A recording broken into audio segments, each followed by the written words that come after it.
Naquele momento histórico, os servidores públicos não podiam ter sindicatos.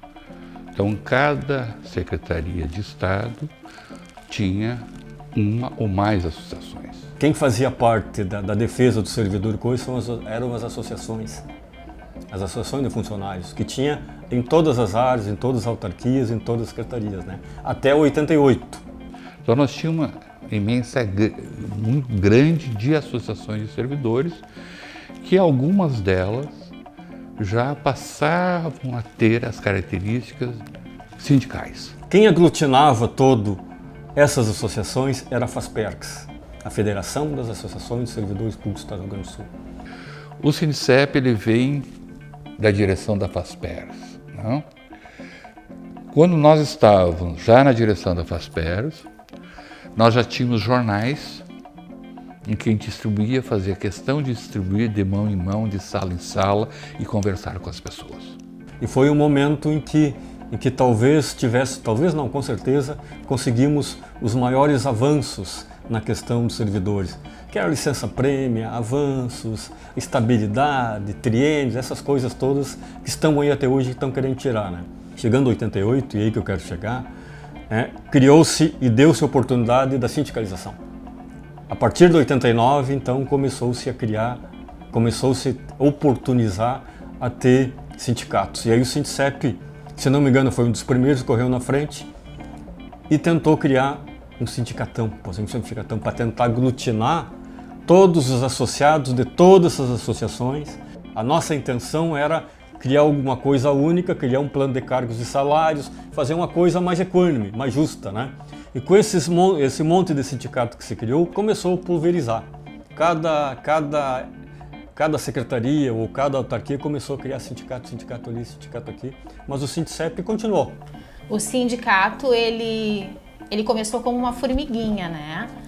Ele foi devagarinho, com associados do DAER, associados na maioria da Secretaria da Saúde, de outras secretarias, e ele foi cada vez mais se firmando, não só na capital, como também no interior. Naquela gestão nós iniciamos um processo de interiorização do sindicato, nós não tínhamos coordenadorias regionais no interior, a gente iniciou esse processo de interiorização e fazíamos atividades de formação. Final de semana, por mês, vinha esse pessoal do interior e a gente passava o final de semana, o sábado e domingo, em processo de formação. Na primeira sede, que era localizada na Salgado Filho, na Avenida Salgado Filho, número 220. Ali que começou toda a história do sindicato. Depois ficou um tempo ali, ela passou para a Rua General Vitorino, ao lado da Sociedade de Economia. Ficamos um tempo ali.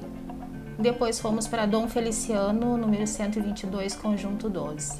Depois nós tivemos a procura de uma sede própria e nos classificados acabou localizando essa sede aqui, na Otávio Rocha. Com o SINDICEP, se manteve essa característica de ter jornal em que as pessoas diziam, esse é o jornal dos nossos direitos. Ele é um sindicato que não tem muitos recursos, ele sobrevive do que os seus sindicalizados concedem, né? Isso não é fácil. Por ser um sindicato que representa também um setor bastante excluído dos servidores públicos, a maioria dos associados dos servidores públicos do SINDICEP são aqueles que têm os mais baixos salários.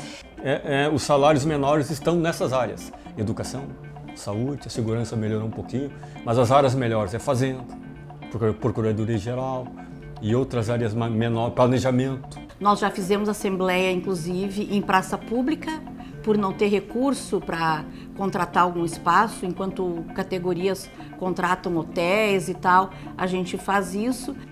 Após a constituição do sindicato, nós tivemos enfrentamentos já no governo, ainda no governo Simão, que foi um governo que atacou, privatizou, destruiu uma parcela importante de serviço público. Depois do Simão, veio Colares. Colares não teve praticamente reajuste, só vai ter reajuste lá no final do seu governo, congelou nossos salários e também privatizou e atacou o serviço público. Nós criamos fóruns em defesa contra as ações do Colares, na defesa do serviço público, quanto à emenda. A emenda veio ser a 19 e a 20. O governo Brito, né, e foi um período muito, muito duro, e o governo Fernando Henrique. Nós nos organizamos com diversos sindicatos, a gente tinha a Frente Gaúcha em Defesa do Serviço Público, que reunia entidades estaduais, municipais e federais para fazer frente aos ataques do Fernando Henrique. Então fazíamos caravanas a Brasília, 36 horas de ônibus, meu Deus do céu, aquilo era uma loucura. E também acampávamos na Praça da Matriz, enfim. Em 95, quando Fernando Henrique Cardoso assume a presidência da República, encaminhado dois projetos de emenda constitucional, que era a reforma administrativa e a reforma da Previdência. O regime jurídico único se manteve por uma ação concreta do SINDCEP. Naquele momento histórico, nós tínhamos um grupo de várias entidades servidores que acompanhava, junto com o deputado federal da época, Miguel Rosseto, o andamento das reformas no Congresso Nacional. Numa dessas reuniões que a gente fez com o deputado Miguel Rosseto, nós exigimos a manutenção do caput do 39, que garantia a isonomia de vencimentos, os planos de carreira e o regime jurídico único. Com isso, se manteve o regime jurídico único e a isonomia para a administração direta, autárquica e fundacional pública, embora não seja cumprido, se manteve na Constituição. E entrar na pauta a extinção da CRT. A Aziza chegou no sindicato e me disse assim: gente, tem um povo que vai fazer greve de fome e a gente precisa de alguém para fazer greve de fome. Pulei o murinho e ocupamos o plenário. E lá nós ficamos, acho que umas 30 horas mais ou menos, né? Ocupamos o plenário. E lembro que daí assim, a gente ficou lá, a gente não tinha água, a gente não tinha nada, não tinha comida, de forma que eu também estava fazendo greve de fome lá dentro. De períodos históricos do Rio Grande do Sul, como foi do governo Brito, onde começou realmente uma grande destruição de todo o patrimônio do Estado, né, tchê? Ali estava o SINDCEP, ali puxando essa luta, né, com os demais servidores. Fazíamos caravanas a Brasília de forma unificada. Inclusive, levamos e conseguimos pôr dentro do Congresso Nacional uma figura de um banqueiro chutando o servidor público, né, dando pontapé na bunda de um servidor público, que foi capa de todos os jornais do Brasil. Ficou 30 segundos no Congresso, mas foi foto para todo o Brasil. E criamos as caravanas sindicais. Nós reunimos todos os dias 2, 3, 4 ônibus e saímos cedo do Teatro São Pedro e dividimos a cidade e a região metropolitana de Porto Alegre. E chegávamos num ônibus, por exemplo, na Restinga. 30 pessoas. Um outro ônibus ia para Humaitá, o outro ia para Cachoeirinha, o outro ia para não sei para onde. Tá. E nós passávamos o dia todo nesse local, batendo de porta em porta e conversando com as pessoas. E nos finais de semana, nós fazíamos o litoral e a serra. No governo Lívio, se conseguiu algumas conquistas salariais importantes para os menores salários, se conseguiu segurar um pouco os mais altos salários, em benefício dos salários mais baixos, equilibrou um pouco a situação, mas também não se conseguiu avançar nas outras questões que deveriam ter sido avançadas, tipo a Previdência. Nós não avançamos na questão da construção de planos de carreira e nem da isonomia. Durante o governo Rigoto, não se avançou nada nas questões do serviço público. Mas tem uma curiosidade. Foi o único que apresentou um reajuste geral e uniforme para todos os servidores públicos. Só que esse reajuste foi de 1%. Tivemos que fazer a campanha não dizendo não sou laranja não, já que tivemos que pedir empréstimo para o Banrisul para recebermos o 13º. Já no governo da Ieda, a Ieda foi o que ela queria, déficit zero, né? Com isso, ela congelou salários, cortou todos os gastos públicos, tentou destruir o que pudesse. Aliás, faz parte do programa de ajuste fiscal e de desmonte do Estado. E por isso nós construímos o Fórum dos Servidores Públicos Estadual. E o Sindicep ele foi decisivo nessa luta. Só não avançou mais, não conseguiu destruir mais, porque nós fizemos um grande movimento contra o no Fórum Ieda, né? Depois da Ieda, nós tivemos o governo Tarso. No governo Tarso, se avançou muito pouco em várias questões. O Sindicep propôs ao governo Tarso de rever toda essa concepção e restabelecer a visão de planos de carreira, que a gente não conseguiu fazer. E mais para o final do governo Tarso, a coisa se agravou em criando gratificações para cada Secretaria de Estado. Se antes nós tínhamos diferenças salariais entre os vários cargos, no governo Tarso nós passamos a ter diferenciações salariais no mesmo cargo. Isso fez com que houvesse uma maior divisão interna da categoria. Uma proposta sempre bem clara, né? A defesa do serviço e do servidor público, independente de partido, independente de governo. O sindicato não só avisou essa questão do servidor público, mas também na defesa do cidadão, porque pensar e participar de conselho de saúde, participar de um conselho deliberativo do Instituto de Previdência do Estado é pensar também no todo, né? É pensar também no cidadão. A nós podermos ter intervalo para se alimentar, isso tinha que ter um amparo. Pedimos ajuda para o sindicato ir lá e conversar com a direção administrativa. Então isso também foi garantido. Isso marcou muito. A UGM se espelhou muito na luta do Sindicep. Isso eu digo para vocês assim, ó. Porque o nosso sindicato, um sindicato de policiais, era um sindicato que não tinha esta habilidade da luta sindical.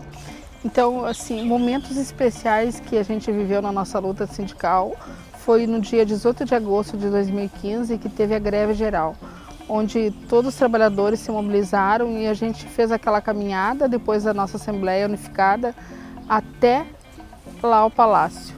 Foi importantíssimo, a gente caminhou até o centro de Porto Alegre, foi importantíssimo para os trabalhadores, os servidores públicos de várias categorias unificarem a luta naquele momento.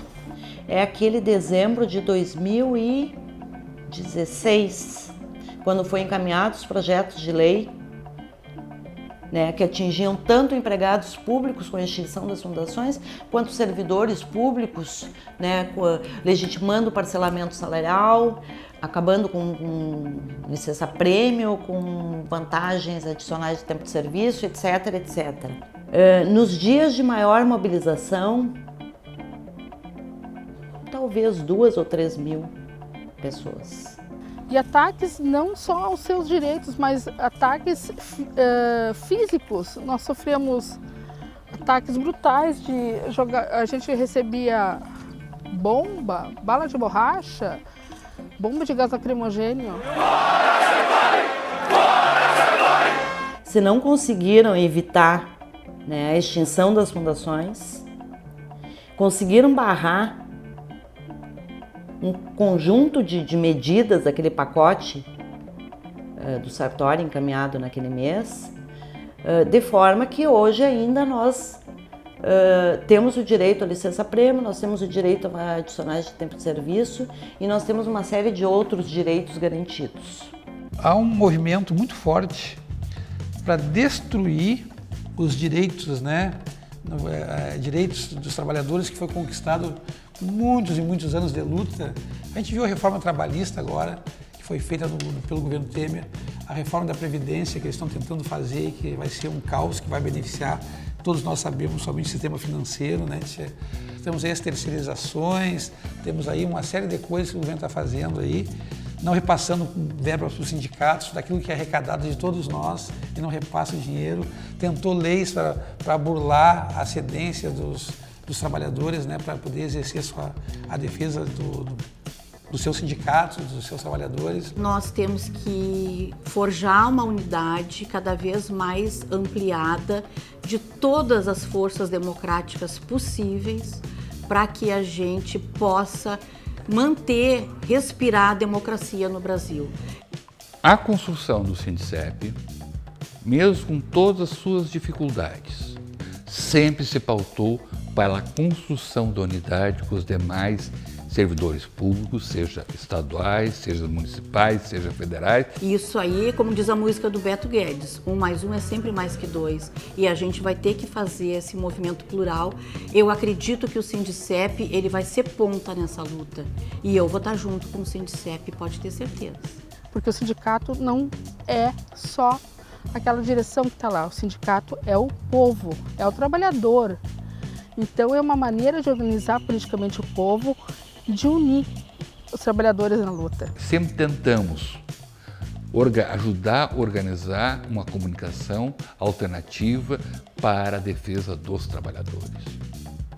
Hoje, o Sindicep participa do Brasil de Fato, que é um jornal alternativo que está em vários estados do Brasil, e a ideia é transformar essa comunicação numa comunicação mais ampla, em que coloque a versão dos trabalhadores na sociedade. Sim, eu vesti a camiseta do sindicato e ainda até hoje eu acredito, né, no sindicato, na bandeira que ele defende, que é a defesa do servidor público.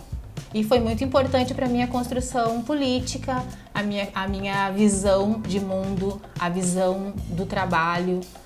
Sempre foi um sindicato respeitado por todos, mesmo por aqueles que não concordavam com nada conosco. Sempre teve um grau de respeitabilidade pela seriedade e pela forma como sempre tratou as questões. Nós nunca teve baixaria, nunca aceitamos esse tipo de coisa. É um sindicato classista, ele tem lado e, portanto, os ativistas e os militantes sempre se referenciam nesse sindicato. Que bom que o Sindicep existe, né? E está aí para a gente fazer lutas que teremos que fazer daqui para frente, muitas lutas, né? Eu desejo uma longa vida para o Sindicep como uma entidade sindical, uma instituição democrática e de luta. E que venham mais 30 anos e que venha muita luta pela frente e que estejamos juntos. Eu tenho todo o carinho e o respeito por esses 30 anos do Sindicep, que venham mais 30 e que eu esteja sempre junto aí para lutar com eles.